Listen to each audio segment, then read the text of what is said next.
హైదరాబాద్ లో చెరువులు నాలాలు ప్రభుత్వ ఆస్తుల్ని కబ్జాకోరుల నుంచి విడిపించడానికి ఏర్పాటైనటువంటి హైడ్రా ఇప్పుడు యూటర్న్ తీసుకుంది. ఇంతకీ హైడ్రా తీసుకున్నటువంటి యూటర్న్ ఏంటి? హైడ్రా తీసుకున్నటువంటి నిర్ణయాలతో ఎవరికి సేఫ్, ఎవరికి డేంజర్?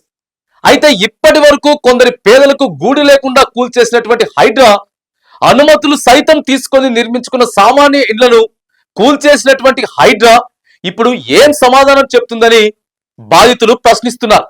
గత కొద్ది నెలలుగా హైదరాబాద్ లో అక్రమ కట్టడాలపై కొరడా చులిపిస్తూ చెరువులను కబ్జాకోర్ల నుంచి విడిపిస్తూ ముందుకు సాగుతున్న హైడ్రా తాజాగా యూటర్న్ తీసుకుంది. బడాబాబుల అక్రమ నిర్మాణాలు కూల్చివేస్తున్నప్పుడు హైడ్రాని అభినందించిన ప్రజలు ప్రభుత్వం నుంచి అనుమతులు తీసుకుని నిర్మాణాలు, ముఖ్యంగా పేద ప్రజల ఇళ్లను నిర్దాక్షిణ్యంగా కూల్చివేయడంతో హైడ్రా తీవ్ర విమర్శలు ఎదుర్కొంది.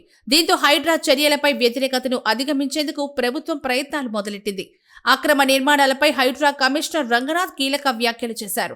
హైడ్రా ఏర్పడిన తర్వాత జరిగిన అక్రమ నిర్మాణాలను మాత్రమే తొలగిస్తామని, 2024 జూలై నాటికి అక్కడ నివాసాలు ఉంటే వాటి జోలికి హైడ్రా వెళ్లొద్దని కమిషనర్ రంగనాథ్ స్పష్టం చేశారు. అయితే ఇప్పటి వరకు చేసిన కూల్చివేతలకు జరిగిన నష్టానికి హైడ్రా ఏం సమాధానం చెప్తుందని బాధితులు ప్రశ్నిస్తున్నారు.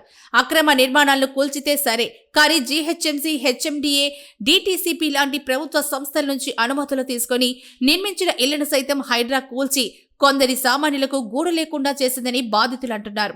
హైడ్రా కొత్త నిర్ణయాలతో ఎవరు సేఫ్, ఎవరికి డేంజర్ అన్న చర్చ ప్రజల్లో జరుగుతోంది. హైడ్రా ఏర్పడిన తర్వాత జరిగిన అక్రమ నిర్మాణాలను మాత్రమే తొలగిస్తామని, 2024 జూలై నాటికే అక్కడ నివాసాలుంటే వాటి జోలికి హైడ్రా వెళ్లొద్దని కమిషనర్ రంగనాథ్ స్పష్టం చేశారు. అయితే ఈ నిబంధన వాణిజ్య సముదాయాలకు వర్తించదన్నారు.